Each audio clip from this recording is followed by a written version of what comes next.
reconhecidamente, né, internacionalmente reconhecido pela sua valiosa contribuição às psicoterapias psicanalíticas, juntamente com a Sheila Borowski, que é a nossa palestrante, né? A Sheila é psicóloga, psicoterapeuta, mestre em psicologia clínica pela PUC, especialista em psicoterapia, sócia fundadora, docente e supervisora do ESIP.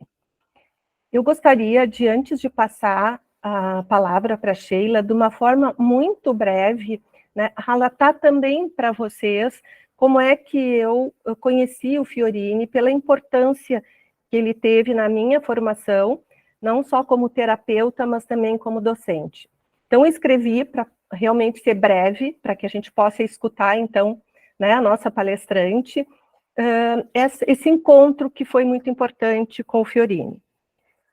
O Fiorini, ele participou da formação de muitas gerações de psicoterapeutas, não só na Argentina, né, o seu lugar de origem, mas em vários países da América Latina, da Europa e dos Estados Unidos. Em junho de 2009, em uma entrevista que está publicada na revista da Associação de Psicoterapia da República Argentina, a APRA, Fiorini relembrou que seu percorrido por esses muitos países se iniciou primeiramente com sua vinda ao Brasil, como professor e supervisor convidado do curso de pós-graduação da Faculdade de Psicologia da PUC-RS, curso que então tinha sido organizado, né, de uma forma muito pioneira pelo professor Isaac Springs. Então, foi nesse lugar, nos anos 80, como aluna da segunda turma desse curso, que eu tive o privilégio de conhecer Fiorini e aprender muito com ele. Pensador criativo, atento, sensível às questões sociais e suas implicações na saúde mental do sujeito, assim como nas transformações necessárias na técnica das psicoterapias psicanalíticas. Ele foi um mestre muito generoso em seus ensinamentos. E o que fica muito presente, né, não só no trabalho, mas também no meu coração, o jeito muito empático, muito humano, muito receptivo que o Fiorini tinha, né, e que dava a ele um dom muito particular de acolher, de valorizar o trabalho dos seus supervisionandos e dos seus alunos, com muita sensibilidade, com muito respeito e com muita sabedoria. Então, fica aqui o meu reconhecimento e a minha gratidão ao Fiorini. Então, agora passo a palavra, né, a Sheila, que vai nos brindar, né, nos contando assim, desse legado do Fiorini a partir, né, de experiências muito importantes que ela pôde ter, tanto pessoal com o Fiorini, pessoalmente com o Fiorini, mas também com a obra do Fiorini. Aí no final, gente, aí nos minutos, né, que nós tivermos, então podemos abrir para comentários. Então, a palavra está contigo, Sheila. Então, tá, obrigada, Nath. Eu estou um pouquinho afônica, estou com uma alergia aqui da primavera, então espero que a minha voz, pelo menos, se mantenha até o final, né? Assim, eu preciso dizer para vocês uma introdução pessoal a respeito dessa apresentação Fiorini, que foi uma ideia que a gente teve, né, de homenagear o Fiorini, que ele faleceu ano passado, com 85 anos, e assim, foi uma pessoa, como a Nádia disse, muito próxima a nós, desde o início, nos ajudou, inclusive, no início da formação do ESIP, foi muito colaborador, e assim, ó, quando eu comecei a preparar essa apresentação, eu percebi que me toca muito emotivamente. Não foi fácil, aliás, foi bem difícil essa tarefa, porque, assim, além de que eu tive que entrar no túnel do tempo, né, vamos dizer assim, muitos e muitos encontros com o Fiorini, isso me mexeu com muitas emoções mesmo, e assim, estou dizendo isso porque eu quero pedir desculpas antecipadas se eu, em algum momento, aqui me atrapalhar, me engasgar, coisa que eu valha, tá?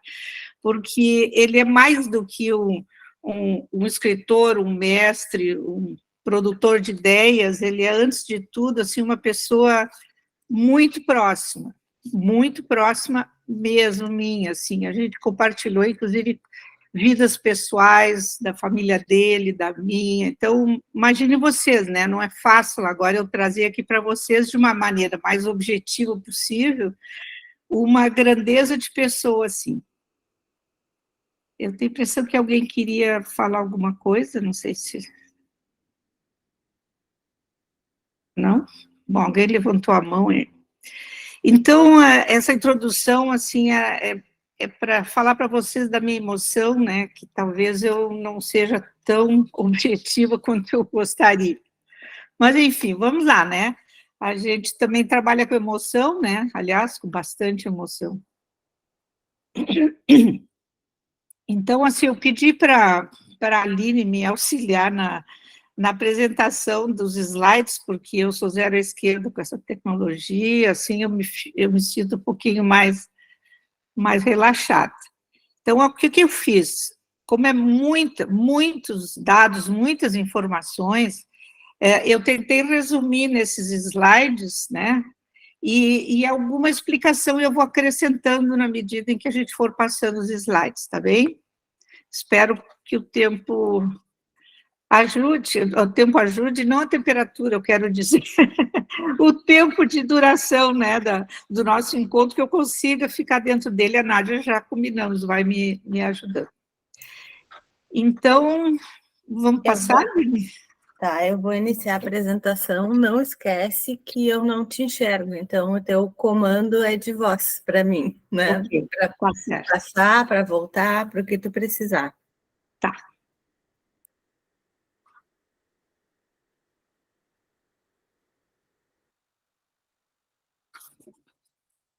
Enquanto a Aline prepara, também queria dizer para vocês assim, ó, eu realmente não poderia ter a pretensão de apresentar resumidamente para vocês uma obra tão grande, de uma mente tão produtiva como o Fiorini. Então, no final das contas, eu vou dar uma ideia, né, das ideias principais dele, mas, enfim, acho que a intenção vai ser muito mais apresentar para vocês uma pessoa que vale a pena vocês conhecerem as ideias dele, vale a pena ser estudado, vale a pena ser lido.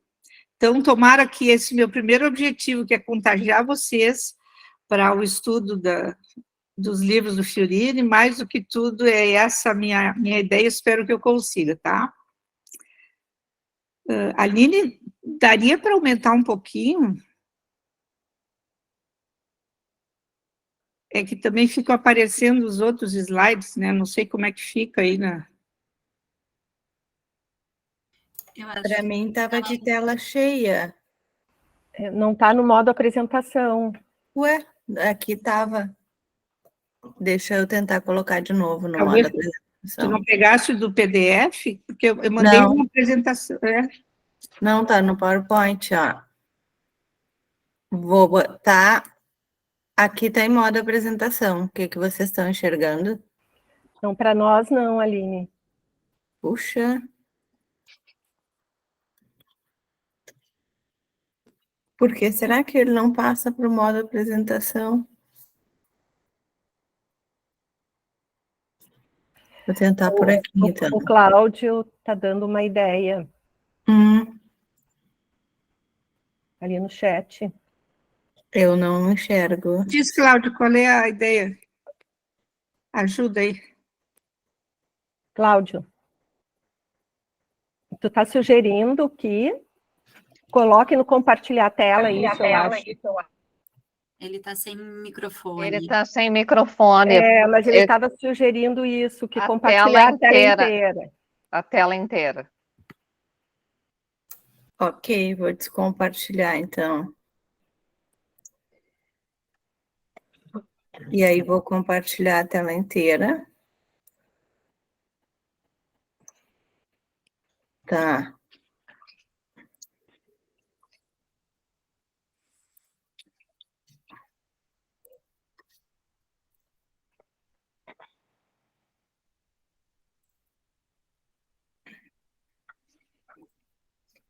Entrou em modo apresentação? Sim, sim, deu certo. Tá. Obrigada, Cláudio. Deixa eu só, então, voltar e desligar meu áudio aqui.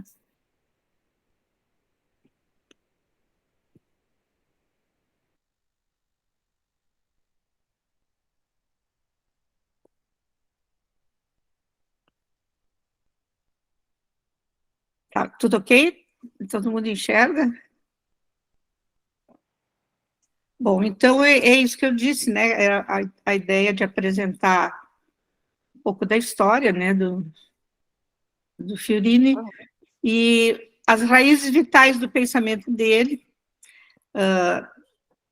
Para quem não sabe, ele é considerado uma autoridade mundial em psicoterapias psicanalíticas e separando assim os 3 temas básicos que são as especialidades dele, é o conceito de situação clínica, tá?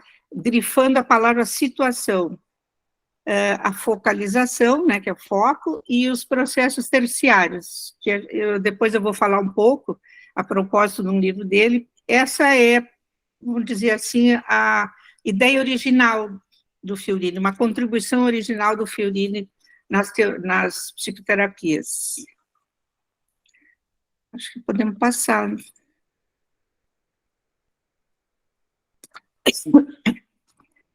Eu tomei como uma, assim, como o Fiorini era descrito, de um modo geral, eu tomei essa frase do presidente da CIP. A CIP é a Associação para a Investigação e Estudos da... Deixa eu ver, eu tenho aqui o nome. É em Madrid. Associação Cultural para a Investigação e Formação em Psicoterapias Psicoanalíticas de Madrid.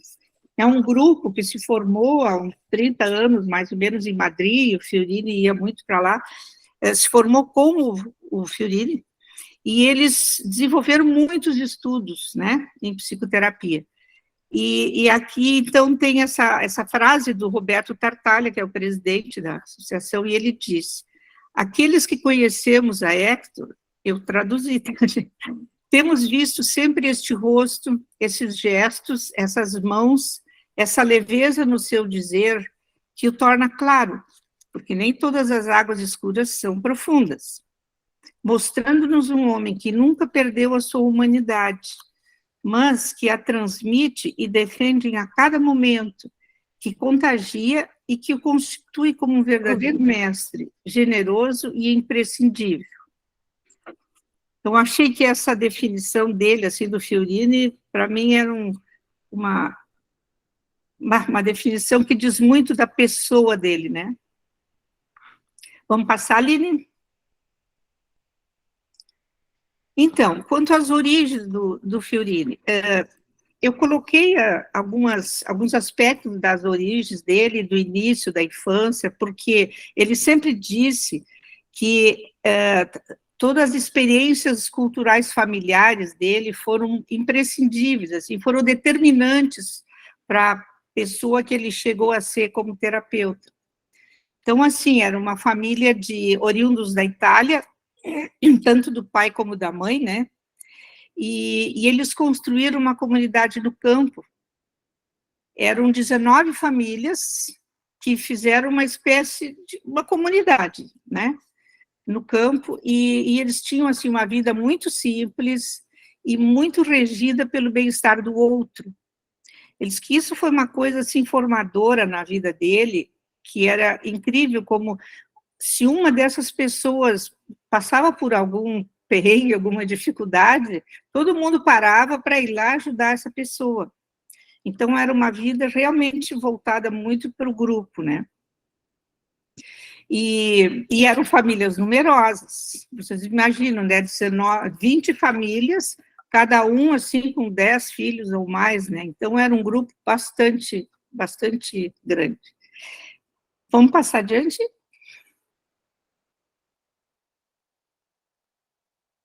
Como ele tinha que estudar, e outros jovens também da família, então eles foram morar perto da capital federal, né, Buenos Aires. Mas as férias, ele passava sempre, os 3 meses de férias, ele passava sempre lá, na casa dos avós, dos tios, e ele, assim, praticamente ele passava o tempo todo cavalgando, ele adorava cavalos e adorava cavalgar. Ele, durante em entrevistas dele, que se vocês um dia quiserem ver, tem bastantes no YouTube, de vez em quando ele fala sobre essa relação dele com os cavalos, e como assim, como é conduzir um cavalo, que ninguém conduz um cavalo. O cavalo se deixa conduzir se ele aceita o cavaleiro, né? Então, ele faz muito essa relação, assim, de uma relação entre duas ou mais pessoas, né? Que não tem um que domina o outro, porque o outro vai acabar perdendo a sua vitalidade, né? Então, isso ele aprendeu com os cavalos. Ele falava, assim, de alguns hábitos familiares que também foram decisivos, né, na vida dele, que, assim, eles valorizavam muito o conhecimento. Então, todos os tios, os mais velhos, né, os tios dele, no caso, eles tinham estudos, eram engenheiros, médicos, advogados, eram pessoas, assim, que cultivavam muito conhecimento. Então, eles tinham um hábito de, quase que todos os dias, no final do dia, não tinha TV, né, gente? Quase no final do dia, eles se reuniam na casa de um desses tios e conversavam, tomavam chá, conversavam sobre o que eles estavam lendo, sobre vários assuntos, né, que eram de interesse, do conhecimento, assim, da família. Então, eles trocavam muitas informações sobre o que cada um já tinha descoberto de alguma outra coisa, né. E aí ele diz, assim, que as conversas eram as mais diversas, as leituras, né, porque eles liam para conversar, não era axiologia, né. Aliás, eles não gostavam de axiologia, tinha que ler e tinha que fundamentar as suas opiniões. Então, ele diz que conversavam sobre literatura, curiosidades científicas, biologia, medicina, a teoria evolucionista do Darwin, enfim, ou então qualquer uma novidade que alguém trouxesse, né, para esses encontros familiares. Vamos ver a próxima, Aline.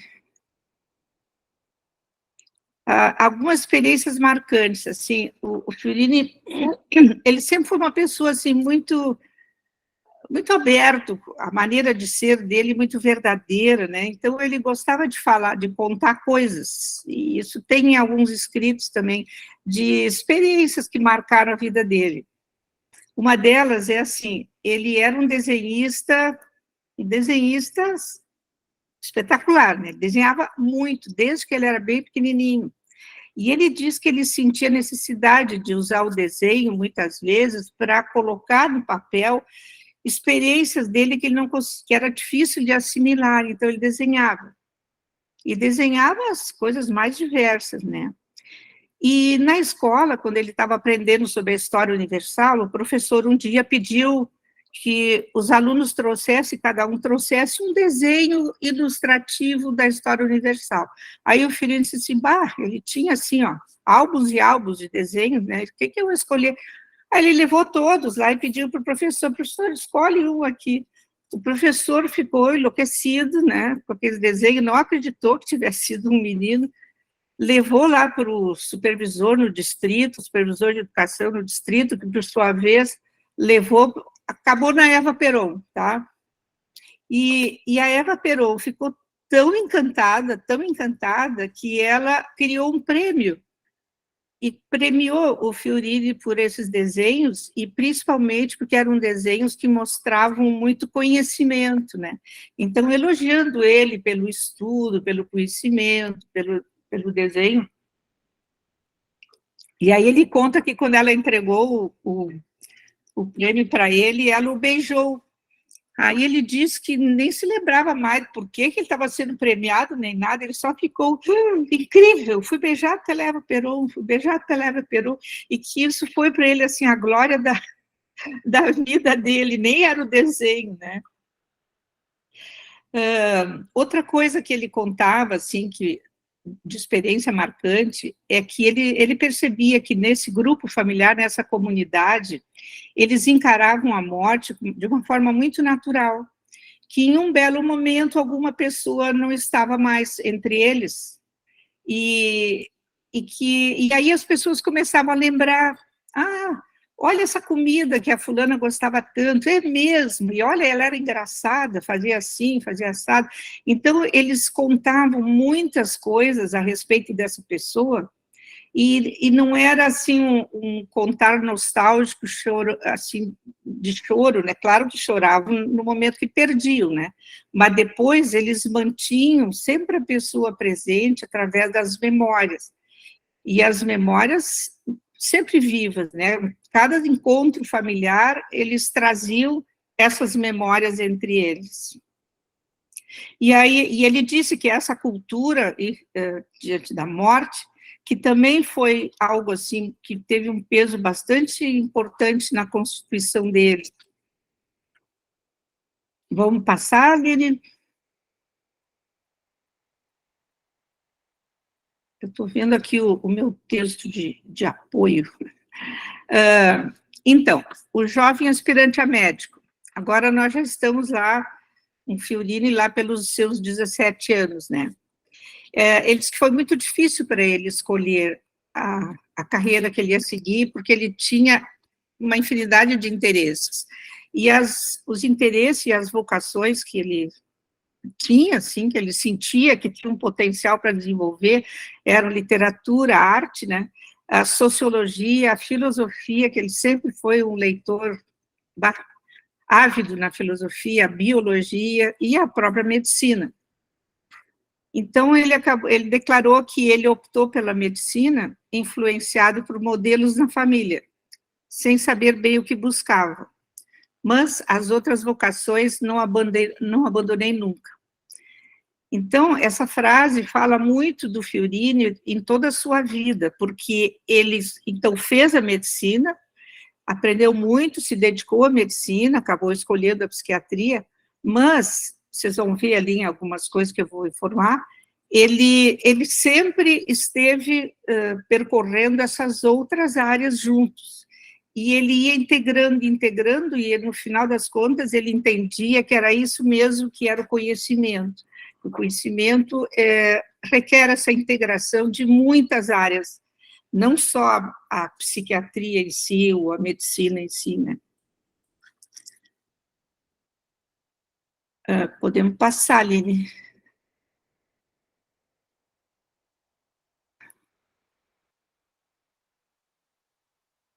Então, ele optou, né, pela medicina, tinha médicos na família, né, como eu citei antes, né, que se encontravam e tal. Ele diz que a passagem pelas ciências médicas acabou impulsionando a investigação, que foi sempre a sua grande paixão, né. E ele conseguiu encontrar na Faculdade Federal de Medicina, em Buenos Aires, ele conseguiu encontrar uma medicina mais humana, ligada ao desenvolvimento humano e prevenção à saúde. Então, ele acabou se encantando pela escolha da medicina, porque ali ele conseguiu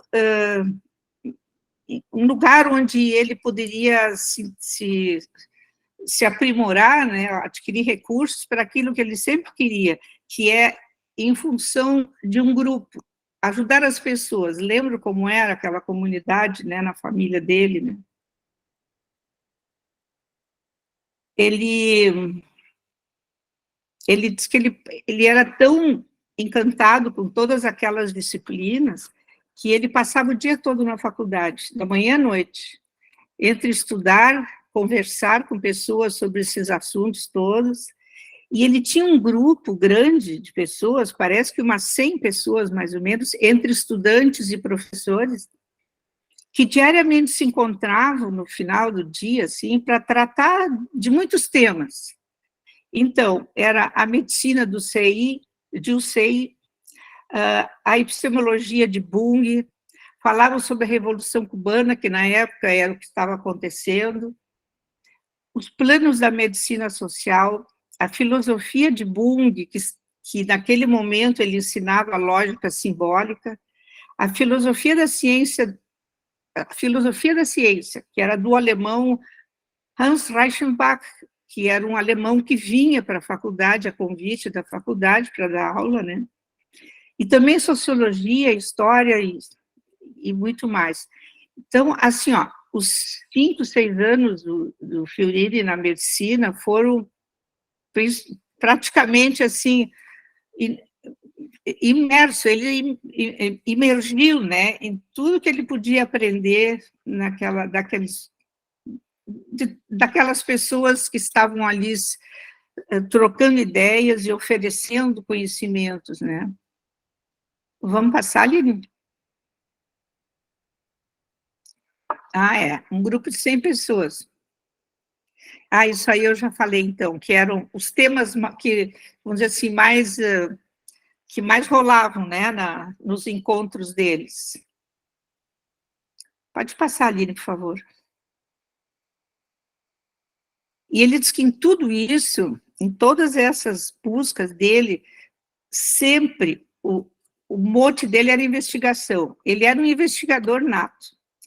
Ele queria saber como, por quê, até onde, né? Em tudo. Inclusive, ele diz que isso foi a prática dele, e que ele desenvolveu e acha que a gente tem que desenvolver no atendimento, no tratamento dos pacientes. É investigar, interpretar menos e investigar mais quem é aquela pessoa, né? Aqui tem, deixa eu ver, cientista investigador. Assim, ele foi convidado, enquanto ele fazia a medicina, ele foi convidado por dois médicos que eram, eles não exerciam a medicina clínica, eles trabalhavam no laboratório da universidade, fazendo pesquisas biomédicas. E como eles viram que o Fiorini era um interessado e vivia ali querendo conversar e saber, eles convidaram ele, então ele passou esses 5 anos como auxiliar no laboratório, e no final do período, porque depois ele se formou, enfim, ele foi para a psiquiatria, ele foi convidado por um deles, um prêmio Nobel de medicina, para fazerem um trabalho juntos. Então, ele disse que ele, um guri de 19 anos, acabou escrevendo um trabalho junto com o prêmio Nobel de Medicina, né, que foi publicado em revistas científicas e tudo. Tu pode passar aqui, Aline, que eu vou falar dessas pessoas aqui. Aí, ó. Então, esses aqui foram os que influenciaram o Fiorini na base da vida profissional dele, até ele terminar a psiquiatria. Depois, foi uma infinidade de pessoas que eu ficaria o dia inteiro aqui fazendo a lista, né? Mas esses aqui é o seguinte, bem interessante. Esse primeiro aqui, o Roger Pla, ele era um vizinho do Fiorini, e ele era um crítico literário, um erudito, e era, como é que ele disse assim, ele era um grande conversador, como é que falou? Um grande conversador, mas não no sentido negativo, porque ele tinha uma conversação maravilhosa. Ele ficava ouvindo horas e horas, esquecia do horário, a mãe dele chamava ele para jantar, e ele nem ia jantar, porque ele se interessava pelas conversas com esse Roger Plano. E esse homem, ele tinha uma biblioteca que era considerada uma das maiores da cidade, que era ali no mesmo prédio do Fiorini. E ele, então, o que ele fez? Ele deu aula para o Fiorini, ensinou para ele toda a filosofia, de cabo a rabo, né? Os filósofos alemães, ele estudou com ele, e no fim, ele disse, olha, a minha biblioteca é tua, ele dava livros para o Fiorini, não preciso mais desse livro e tal. Então, ele fez uma amizade com esse homem, e esse homem ficou encantado, né? Um rapaz de 17 anos, 18, tinha tanto interesse pelo conhecimento. Então, ele realmente foi, assim, uma grande influência. E o que o Fiorini disse, que ele pôde mais tarde, anos mais tarde, agradecer ao Roger Pla, porque ele aprendeu com ele o diálogo, a dialogar e um diálogo pensante, como chamou o Fiorini, ou seja, é um diálogo que eleva ambos a pensar e a enriquecer o seu diálogo, né? Esses outros dois ali, o Bernardo Ussei, que foi o primeiro prêmio Nobel de medicina, aliás, o primeiro prêmio Nobel na Argentina, o Di Roberto, que foi candidato a prêmio Nobel, mas não chegou a ganhar o prêmio, mas foi candidato. Então, com esses dois é que o Fiorini teve os 5 anos no laboratório, publicou trabalhos que eu há pouco falei para vocês. Depois, o outro foi o Florencio Scardot, que era um pediatra, um médico pediatra, que fazia uma pediatria social. E o Fiorini era muito voltado para o social, né? Então, o Fiorini se engajou com ele, porque os alunos na medicina podiam escolher os mestres, né? Então, se engajou com ele para aprender com ele como que ele fazia essa medicina social. E o Scardot, o que ele fazia?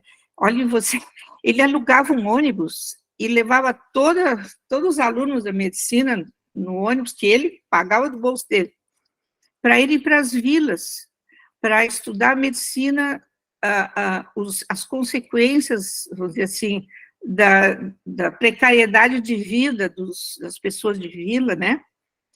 Alimentação, principalmente, e ele ensinava, então, as doenças que eram consequentes dessa vida precária.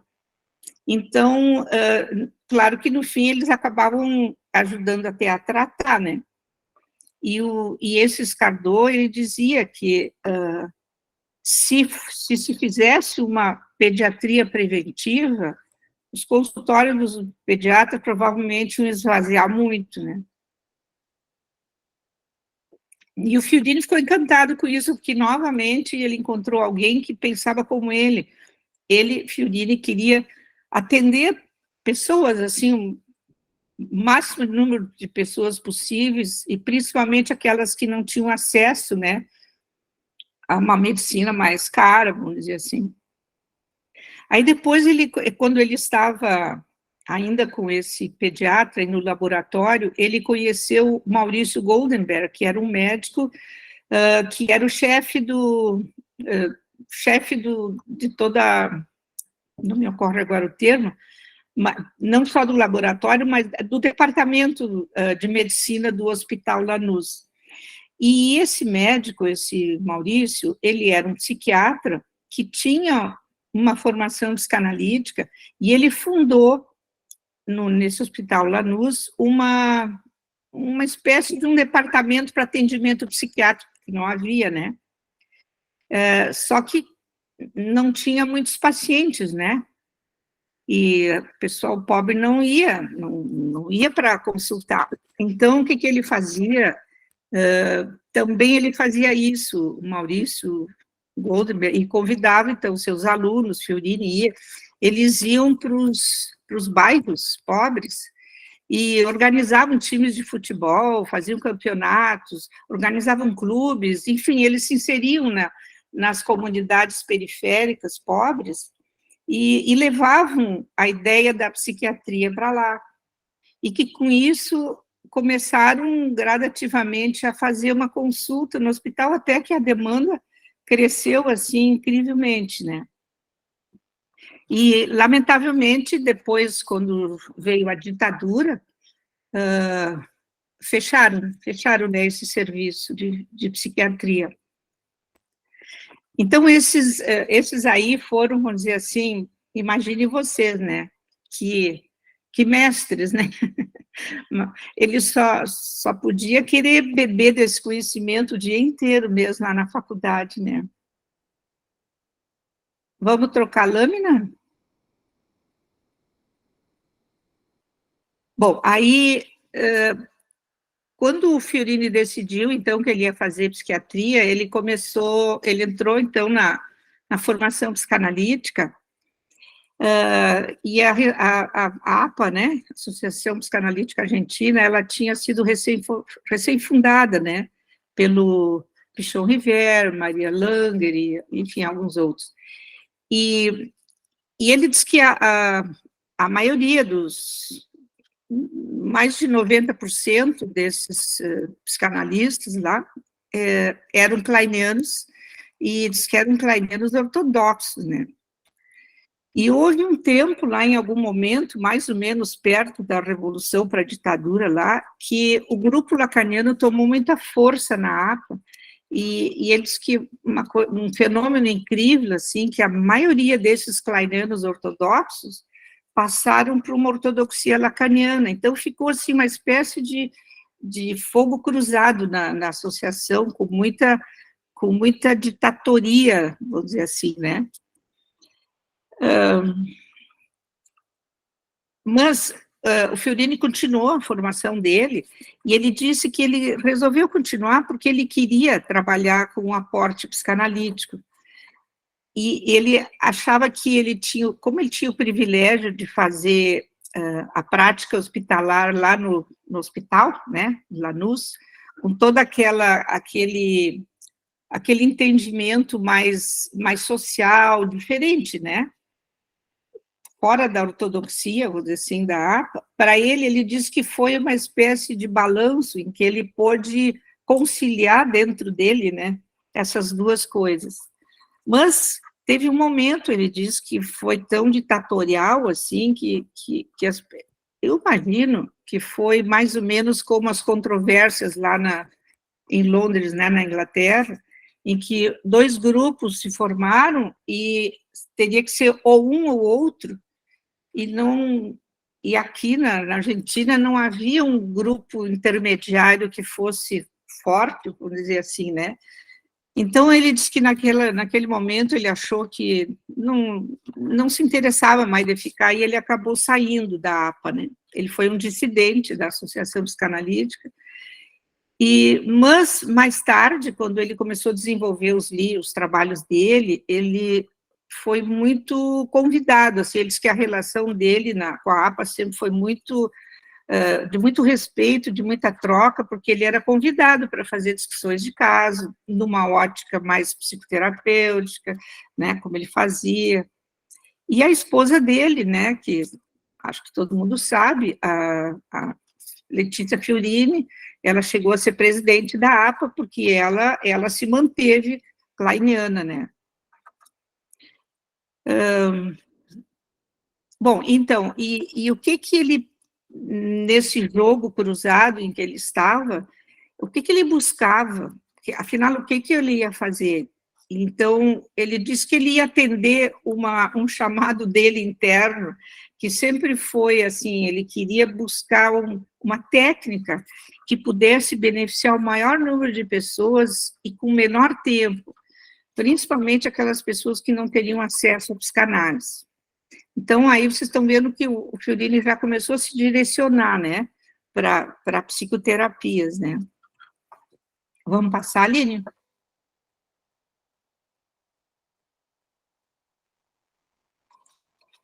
Bom, aí, né, a formação dele, vamos dizer, enquanto ele fazia formação psicanalítica a rigor, porque ele estudava, fazia tudo que tinha que fazer, ele teve 2 analistas kleinianos, né, mas ele também começou a estudar paralelamente muitas outras distintas abordagens, porque, como eu disse para vocês, ele percebia que a psicanálise padrão não era acessível por um povo mais amplo, né? Que isso seria, sim, para um povo muito restrito. Então, por isso, ele começou a buscar, e ele fez cursos de formação, treinamento em várias outras áreas. Ele fez gestáltico, TCC, né? Psicodrama, ele fez formação em psicodrama, ele fez sistêmica, bioenergética, e tudo isso enquanto ele fazia psicanálise também. E ele teve uma influência bastante direta desse Carlos Slutsky, que era também, assim, um ilustre, vamos dizer assim, reconhecidamente um bambam, que estava publicando já trabalhos sobre atendimentos de crise, né, e E ele se interessou muito, trabalharam juntos ainda naquele laboratório. E ele acabou escrevendo um artigo, porque o Slutsky tinha que escrever um artigo e não podia, e pediu se o Fiorini podia fazer isso. Aí o Fiorini escreveu, e ele disse, o Fiorini disse assim, que ele levou várias vezes, né, nunca estava bom, nunca estava bom, nunca estava bom, e ele fazia, refazia, até que o Carlos disse para ele assim, muito bem, agora tu já tens um livro. E ele se surpreendeu, né, o Fiorini se surpreendeu, e esse foi realmente o início do primeiro livro dele, que era sobre as psicoterapias, né. Vamos passar ali.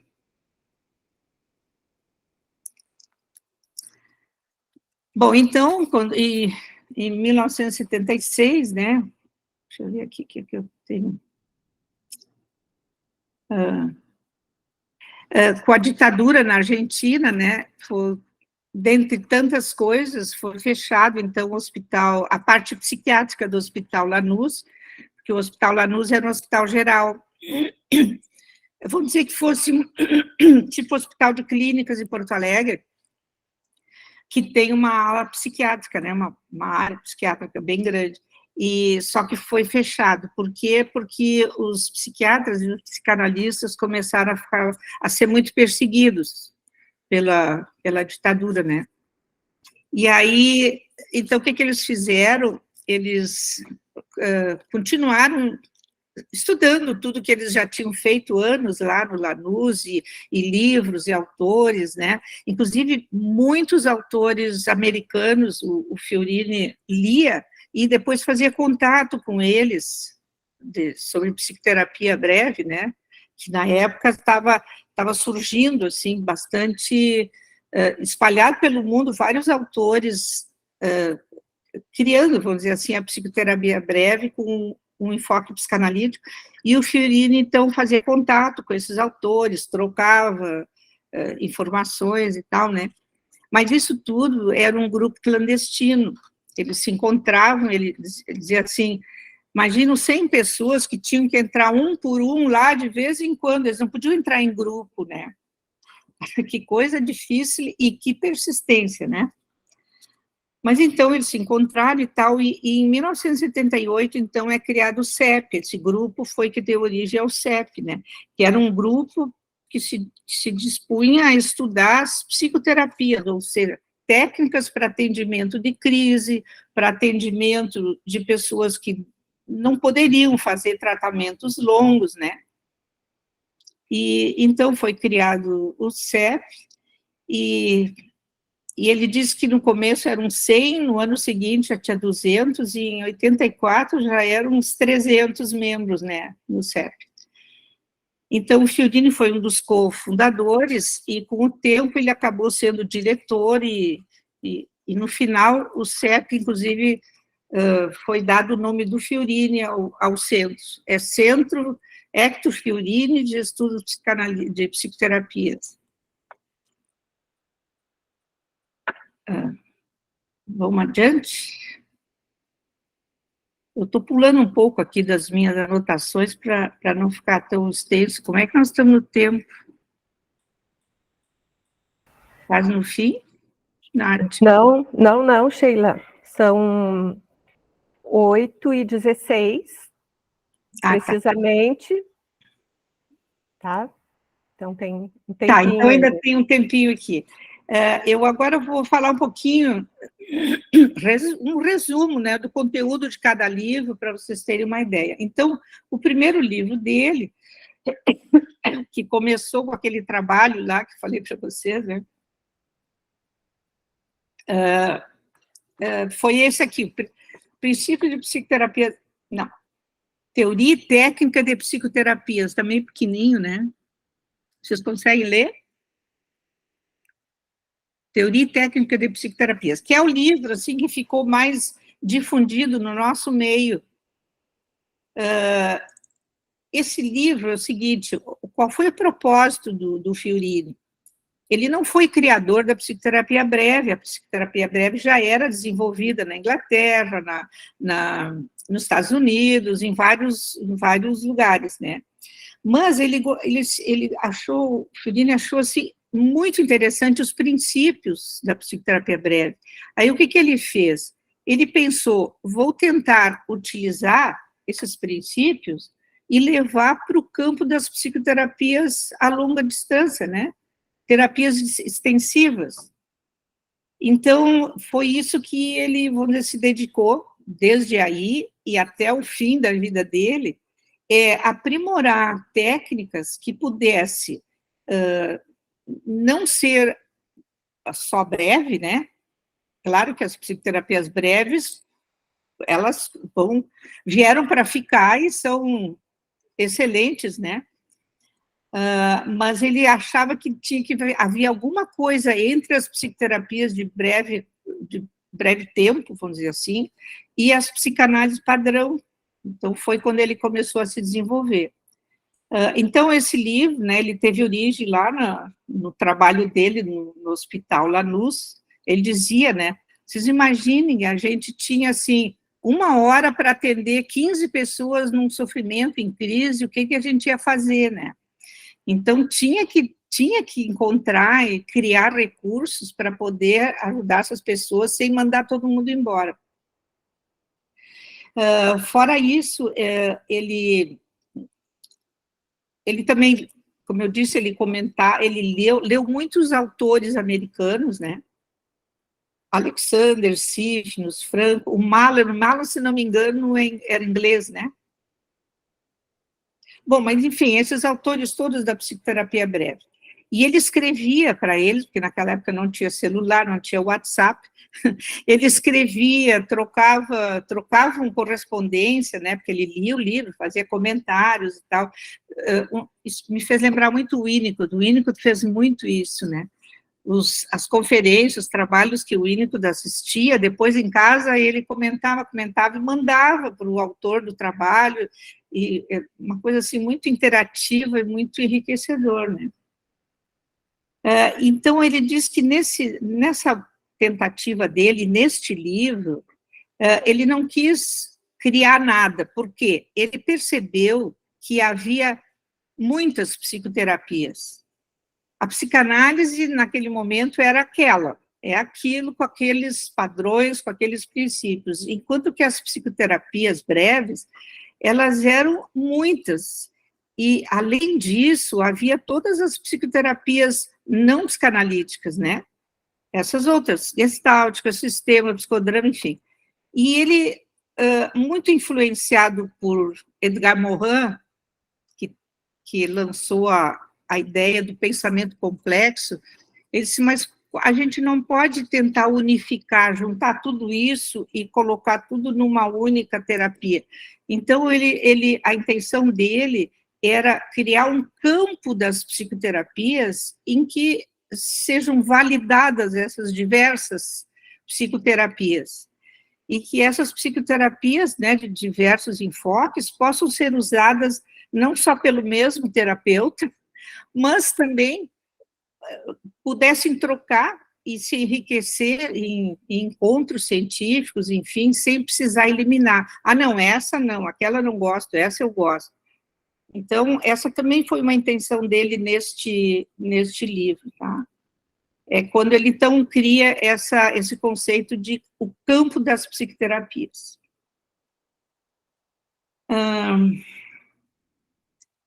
Alguns temas desenvolvidos por ele nesse livro, explorado por ele, a diferença do processo entre um tempo limitado e o tempo aberto. Então, ele discute isso, a diferença, né? O foco como organizador, porque ele entendia, o Fiorini, que o foco não precisa ser só um foco de acordo com o tempo, que o foco pode ser o organizador, ou seja, a gente pode começar com uma pessoa com um foco, que é a busca do paciente, a gente, então, com esse paciente, organiza. Esse é o foco. Mas que no desenrolar do trabalho vão surgindo outros focos. Então, ele entendeu que para a psicoterapia, que é diferente da análise padrão, que ela é ampla, né? A psicoterapia pode funcionar muito bem com diversos focos na medida em que vai se desenvolvendo o trabalho. Então, o foco é um organizador e não limitador. Tem uma diferença, né? Ele também desenvolveu o conceito de aliança terapêutica e a relação terapêutica como instrumento, a transformação simbólica pela experiência corretiva. Isso aqui é uma ideia do Alexander, que uma vivência em psicoterapia pode ser uma experiência emocional corretiva com o terapeuta. Então, isso ele também desenvolve nesse livro. Vamos ver o próximo?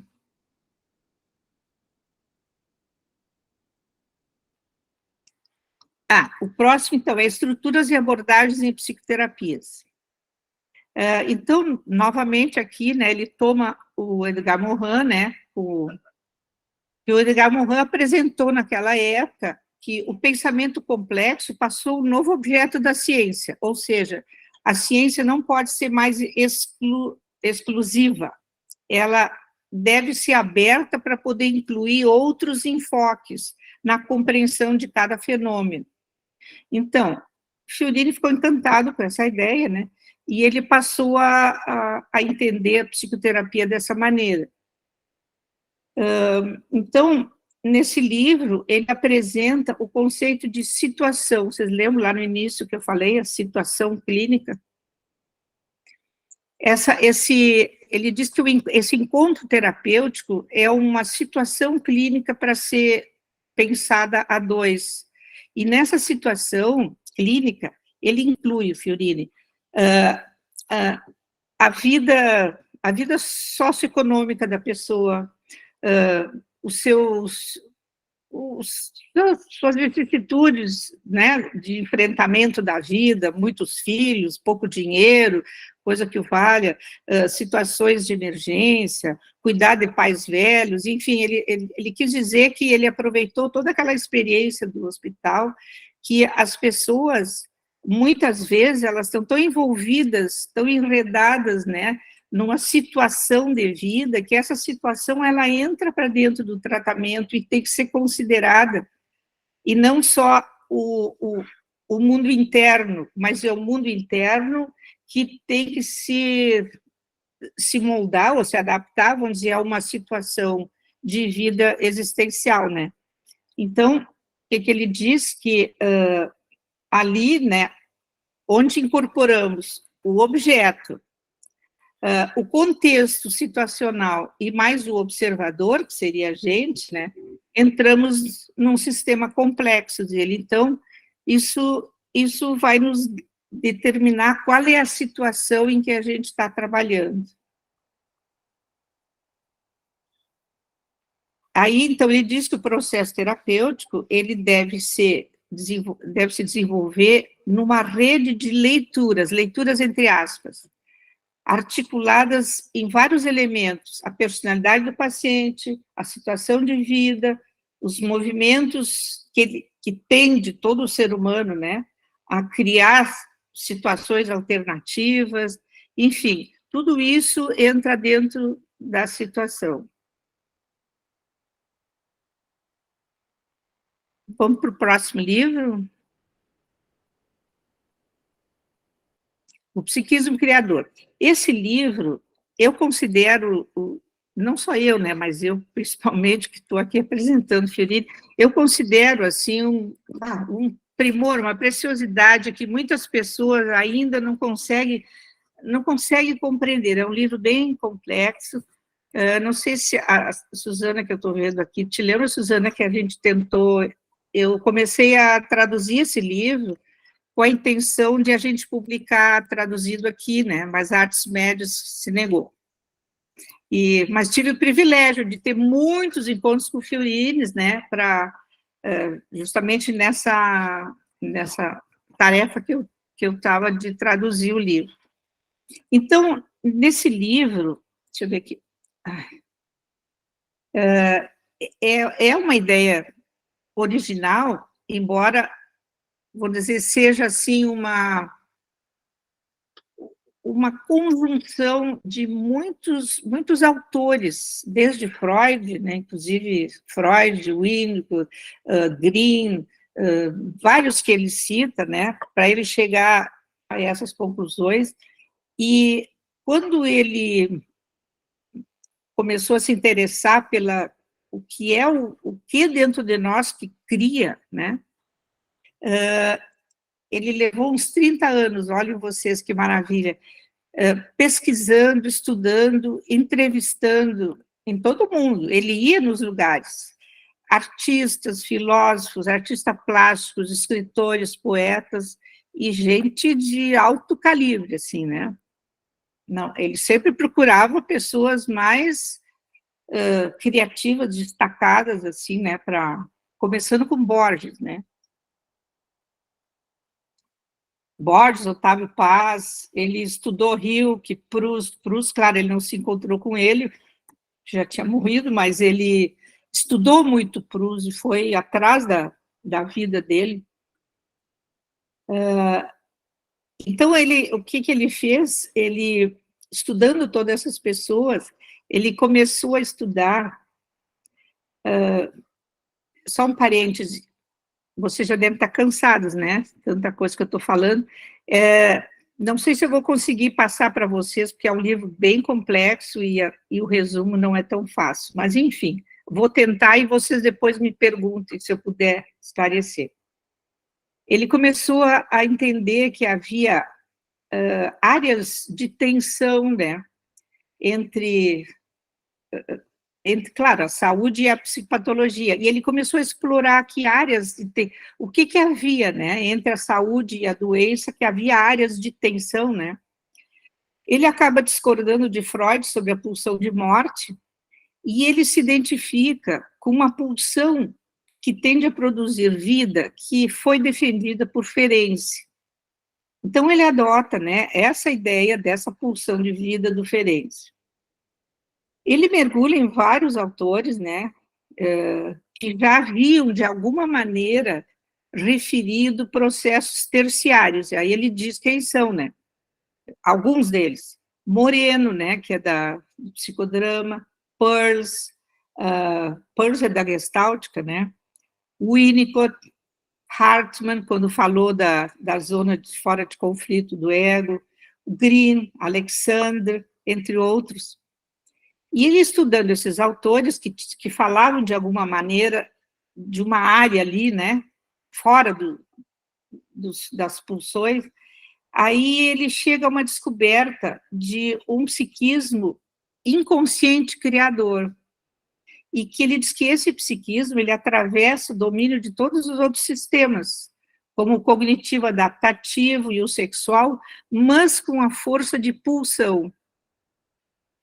Aí ele percebeu que certas transformações não tinham a ver com a sexualidade freudiana ou com o infantil, como, por exemplo, né, os trabalhos relatados pela Nise Silveira, que ela trabalhou com arte-terapia com aqueles pacientes graves. Acho que vocês, não sei se assistiram o filme, se não assistiram, recomendo.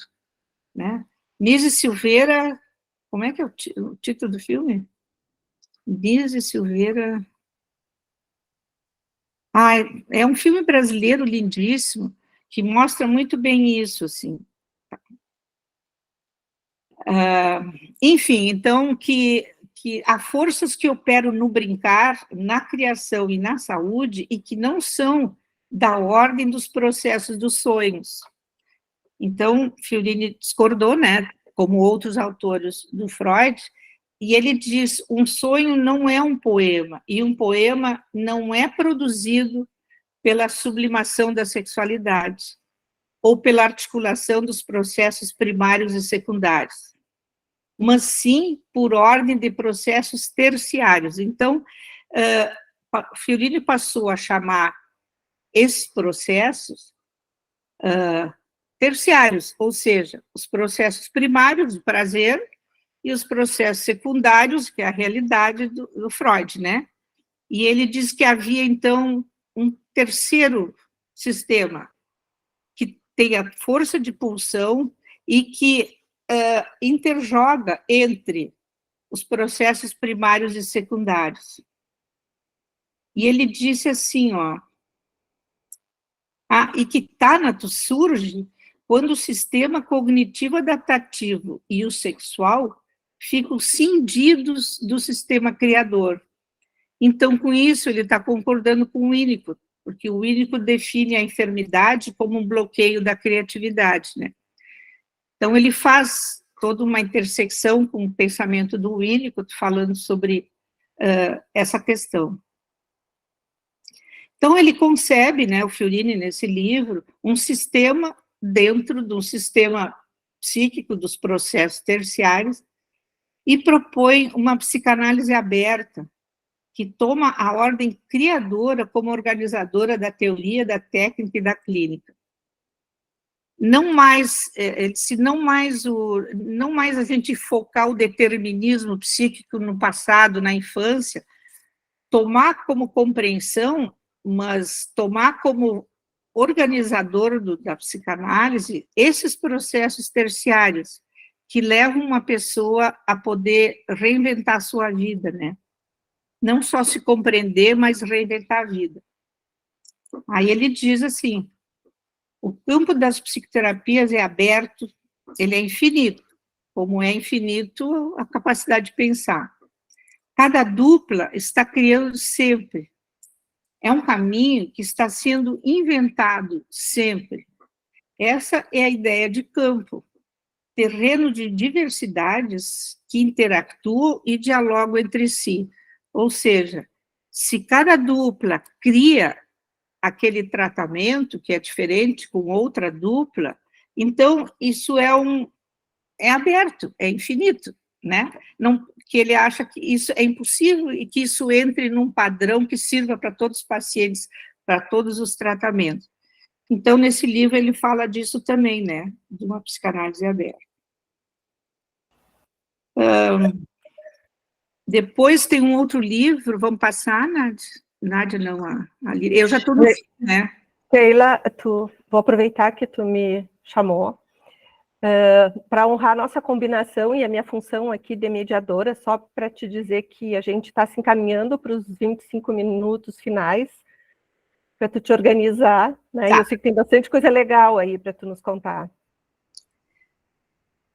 Não, então eu vou fazer mais breve mesmo, é aquela história, né, a gente sempre tem tanto falar de uma pessoa como ele, mas enfim, nesse livro aqui, é um livro lindíssimo, que eu também sugiro que leiam, porque é um resumo de diálogos de 25 anos dele com esse grupo dessa associação lá de Madrid, e falam de tudo, é lindíssimo esse livro, tá?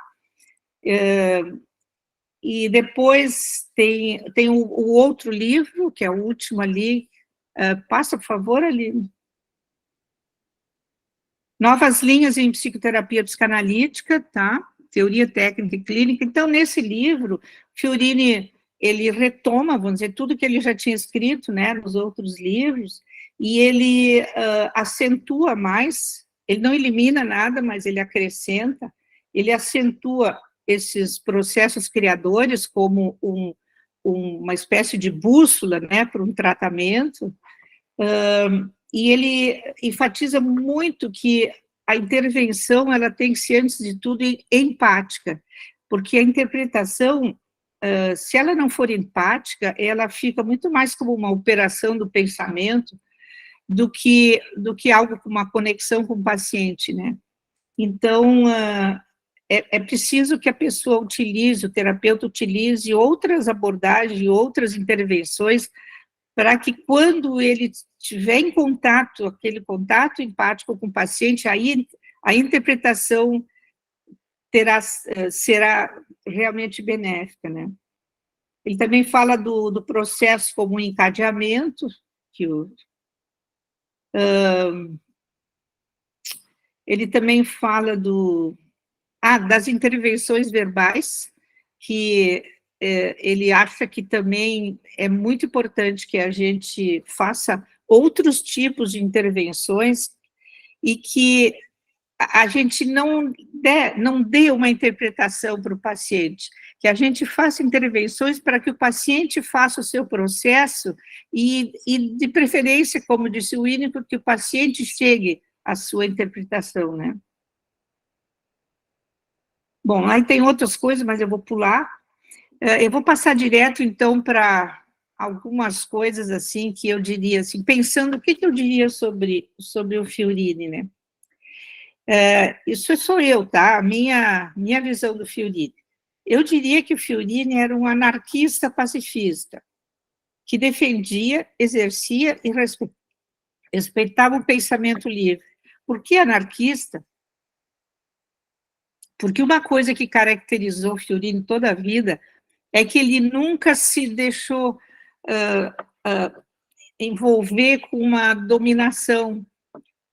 Ele nunca aceitou, assim, quer dizer, essa é a verdade, né? Ele questionava a verdade e se não houvesse uma abertura, ele não ficava ali naquela situação e mudava, né? Então, era uma pessoa que ele estava sempre em busca de uma liberdade de pensamento. Uma coisa bem curiosa que eu acho legal, o segundo analista dele foi Emílio Rodrigues, e ele diz que quando ele já estava cansado, já ia desistir da análise, porque o Emílio era kleiniano, assim, da raiz do cabelo ao dedão do pé, e que o Fiorini já estava cansado, porque o Emílio não falava nada, era só ele que falava, e aí um dia ele disse assim, escuta, por que você não me diz nada? Eu falo, e você não me diz nada. Aí diz que o Emílio Rodrigues pensou um pouco e disse para ele assim, vou te confessar uma coisa, porque eu não sei o que dizer. Aí o Fiorini disse que aquilo comprou ele. Ele disse assim, nossa, aquele homem sábio, que era tido como assim, a máxima sabedoria, ele desceu lá do palanque, não sei o quê, veio na minha altura, aí nós conseguimos nos conectar e dialogar. Ele disse que foi uma virada na análise dele, e que o próprio Rodrigues depois mudou, né, também, porque o Rodrigues disse assim, olha, eu certamente deveria te dizer, então o Rodrigues disse para ele o que ele era orientado a dizer, eu deveria te dizer que tu estás me questionando o meu silêncio porque tu não estás querendo processar não sei o que, o teu trabalho. O Rodrigues disse assim, mas eu não te disse isso porque eu não concordo, e não disse nada porque eu não saberia o que dizer. Então, olha que coisa legal, né? Foi assim, para ele, o Fiorini, foi assim, uma mudança de paradigma, né, em termos de psicanálise. Bom, outra coisa, então, é a questão, ele era uma pessoa que usava e apregava, né, o livre-arbítrio sempre dentro de uma consciência grupal, ou seja, eu tenho que ser livre, mas em consideração ao grupo onde eu estou, né, isso foi a marca na vida dele, né. Vamos passar para outra? Já está terminando, gente, já está terminando. Aline, tu passa para mim? Ah, já está aí. Tá, então, eu considero assim, que o Fiorini foi um idealista incansável, apaixonadíssimo pela vida, pelo ser humano, pelo conhecimento. Ele era uma pessoa que transmitia uma paixão, assim, né, quando ele falava. Um dos seus hobbies prediletos era velejar. Ele dizia assim, deslizar no silêncio, para mim, é uma espécie de retorno a mim mesmo, né? Ele era um leitor contumaz, ávido pelo conhecimento, tinha uma paixão pela busca, assim, em tudo, até na observação do ambiente, até no aeroporto, me lembro, assim, quando eu ia buscá-lo, tudo era um motivo para ele fazer um comentário. Vamos adiante, Aline? Vamos terminar? Então, a investigação era o mote da vida dele, ele era uma pessoa leve, que nem uma pluma, mas numa intensidade de vida incrível, né? Um verdadeiro mestre do diálogo. Ele ouvia seu interlocutor como se bebesse as palavras de um sábio, e, em troca, dava-lhe seu entendimento, acrescentando e enriquecendo com ideias suas e de outros autores, das mais diversas áreas do conhecimento humano. E ele era uma enciclopédia viva, né? Eu me lembro, assim, que ele me perguntava coisas, eu falava, E daqui a pouco eu ficava tão constrangida, porque ele me ouvia assim, como se fosse uma criança ávida de saber. Aí, Fiorini, parece que eu estou te dizendo é tão importante, diz ele assim, mas sim, ele dizia, mas é muito importante, porque isso tem a ver com não sei o quê, com não sei o quê, com não sei o quê. E ele acabava sempre aproveitando, né, dentro de alguma coisa dele. Era um mestre do diálogo mesmo. E, por fim, Aline,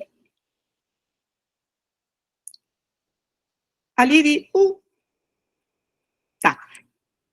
Outra coisa, então, para vocês verem que mestre que ele era, que ele dizia assim, não façam o que eu faço, façam o que eu nunca poderia imaginar, façam e voltem para me contar. Ou seja, ele não queria seguidores, ele queria pensadores junto com ele. Isso para mim era assim uma característica fantástica dele. Ele era indiscutivelmente, para mim, foi o meu maior interlocutor, não tem dúvida. Ele era generoso, incansável na troca. Viajávamos, entre aspas, juntos por um universo de temas e inquietudes. Eu ia a Buenos Aires uma época, assim, cada 3 meses, e fazia um intensivo com ele de fim de semana, e a gente falava sobre o que vinha na cabeça. Psicanálise, história, filosofia, espiritualidade, misticismo, física astronômica, que eu adoro. Ele era um mestre em física, política, assuntos pessoais, todo tipo de arte. Ele me mostrou, inclusive, trabalhos dele de arte. E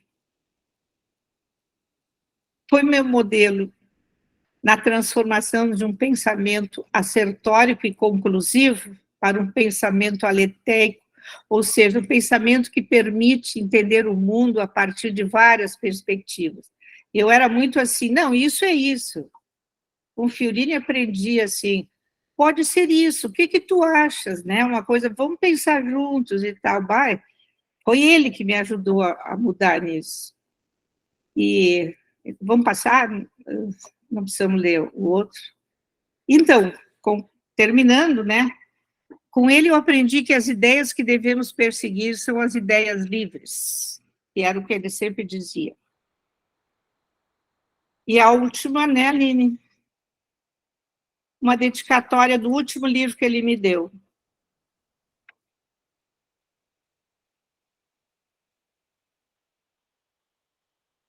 Aline, tira, senão eu vou chorar. Por favor. É isso, gente, desculpe o tempo. Não, Sheila, eu acho que nesse tempo, né, tu nos brindasse, como eu disse no início, com uma apresentação da vida do Fiorini de uma forma muito clara, muito viva e muito amorosa. É um convite a gente continuar conhecendo o legado do Fiorini, sem dúvida. Tá? Então, parabéns, assim, né? E obrigada por essa tua fala. Nós vamos ter um tempinho para ouvir comentários, então, dos colegas que quiserem. Marisabel? Eu queria primeiro cumprimentar a Sheila, estava fantástica. Tá? E eu queria comentar uma partezinha também da história do Fiorini no ESIP, desde antes do ESIP. Então, quando o ESIP funcionava na PUC, o Fiorini vinha de 6 em 6 meses, tá?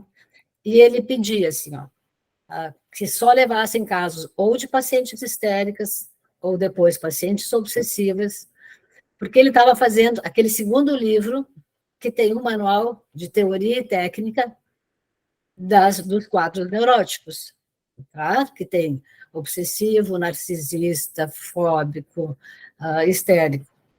E aí a gente ia apresentava esse caso, ele não queria fazer os casos dele para não ser uma coisa que ficasse, enfim, alguma coisa pessoal dele de induzir uma patologia, então ele pedia esses quadros. Então ele ia na PUC, foi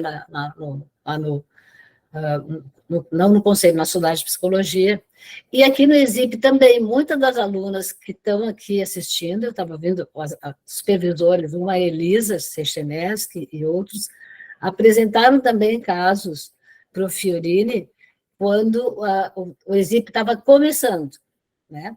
Depois, alguns anos atrás, ele até veio de novo, mas ele veio no início como uma continuidade lá do nosso curso da PUC. E esse livro que eu estou falando para vocês, que é um livro super bom, a gente usa ele já há anos no quadro, na disciplina eletiva de quadros clínicos, tá? Onde usa todas na teoria e na técnica para ensinar essas patologias. Mas estava assim, sensacional, Sheila, estava ótimo, eu acho que tu trouxe uma imagem mais ampla, mais emotiva também, que é aquilo que o Fiorini passava muito para a gente também, nessas todas as vindas dele, quando vinha para cá, né? A Patrícia levantou a mão. Eu até tinha escrito por mensagem ali, que eu queria mesmo era cumprimentar a Sheila e agradecer. Logo que o Fiorini faleceu, eu sugeri que fosse feita uma atividade sobre o Fiorini, né?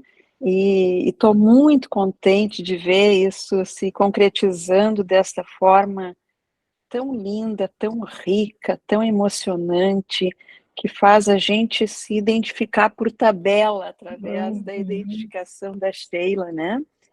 E fiquei pensando também, assim, da riqueza do que a gente herdou desses pioneiros, né? Assim, de como já teve momentos difíceis em que a psicanálise, enfim, em que nós aqui teríamos que estar estudando escondidos, né? Entrando disfarçado, como se fôssemos criminosos, né? E da importância da conquista da democracia para poder fazer isso com que a Sheila terminou, que é o pensar livre, né? E como a cultura e a psicanálise já teve momentos mais duros, mais rígidos, mais excludentes. Que privilégio que a gente tem de viver esse momento em que os que nos antecederam construíram e nos legaram, né? Essa liberdade, essa flexibilidade. Que bonito isso. Muito obrigada, Sheila, por essa apresentação tão bonita, tão consistente. Obrigada. Muito legal. Eu acho que a Luísa, antes da Suzana, tinha pedido para colocar. Não, ela tinha levantado a mão. Suzana, então. O microfone, Suzana. Não, eu sabia que ia ser uma noite emocionante. Eu também me emociono muito, assim, de lembrar de toda essa trajetória do Fiorini, que tu explanou muito bem para nós, e mais a vivência que a gente teve com ele desde aquela época da PUC, né, que ele ia para o SAP também, ele ia para o curso, né, de psicoterapia, que o Isaac montou, como a Nádia falou, e ia muito para o SAP. Na época eu era coordenador do SAP para a gente estudar. E eu tenho um fato assim dessa época, né? Que nós tínhamos um grupo que a gente já estudava, daí de vez em quando ele vinha, a gente estudava com ele.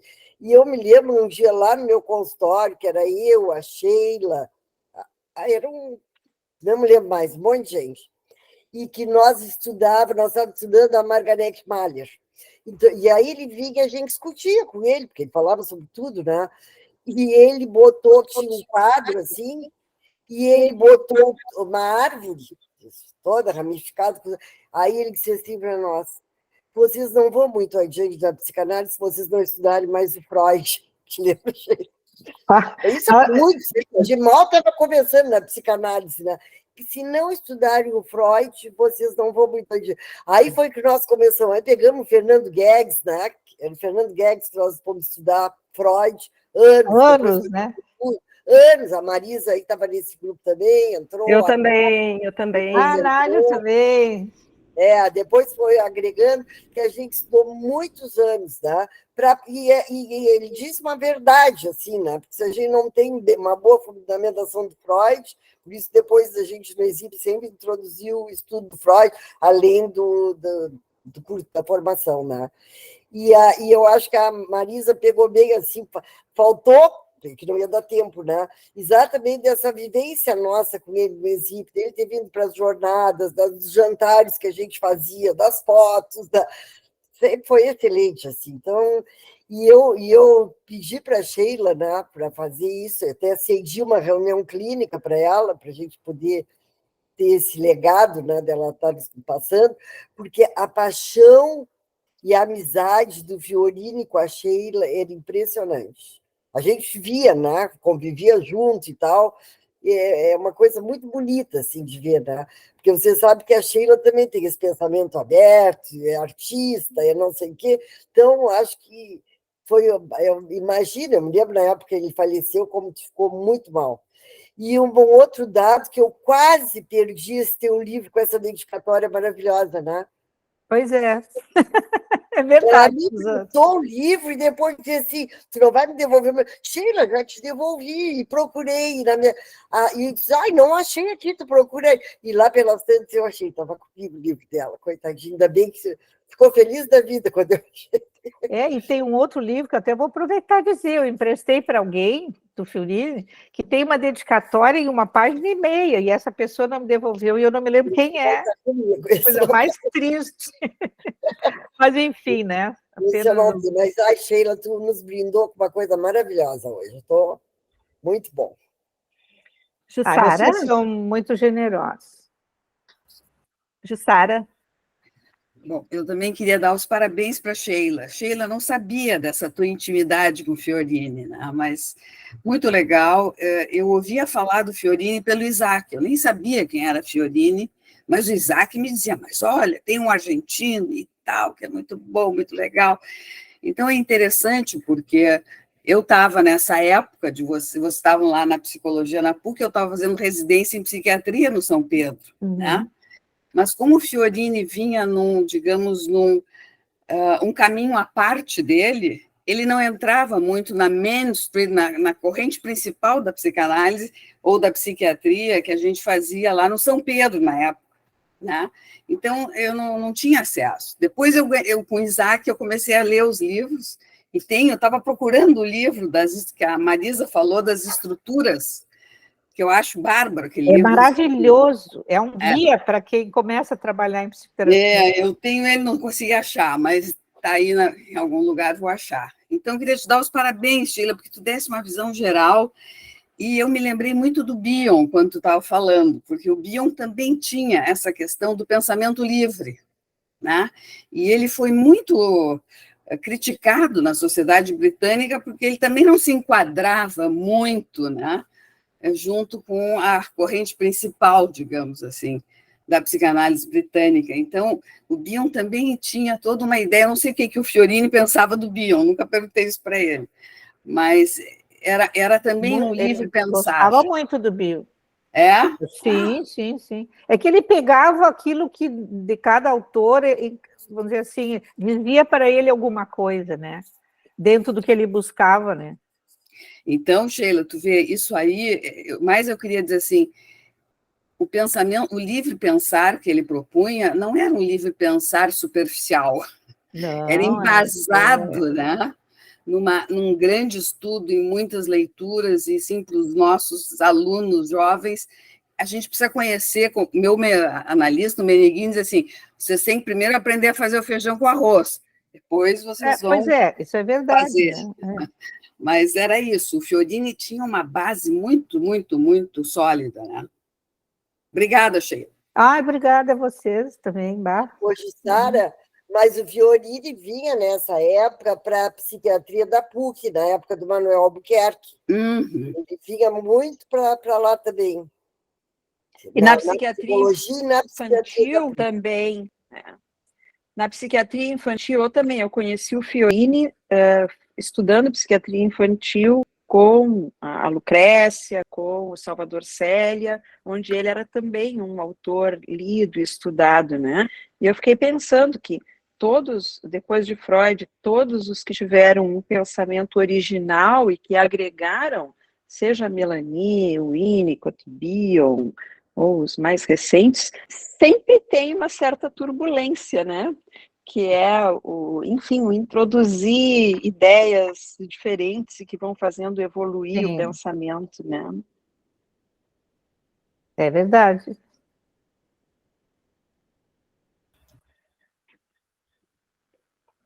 Maria Isabel? Eu sei que o nosso tempo está quase no fim, mas, Sheila, tu teria alguma coisa só para nos acrescentar? A gente teve a mulher do Fiorini aqui, tá? A Letícia Mas Fiorini. a Letícia, mais para uma ideia para todo mundo, assim, que ideia tu tem para transmitir sobre ela? Só para a gente ter uma ideia desse casal, assim, um pouco dessa dupla. Eles, inclusive, estiveram um pouco estremecidos, né, uma época, por causa disso, porque a Letícia, ela é psicanalista, e assim como a base mais kleiniana, mas também como Fiorini, é uma pessoa que lê muito, muitas outras abordagens, e ela tenta integrar, né? Mas, assim, ela é mais conservadora, a maneira de ser mais discreta, ela não gosta muito, assim, de aparecer. Me lembro quando ela veio para a nossa jornada, que ela disse assim, olha, eu vou falar só o que é necessário.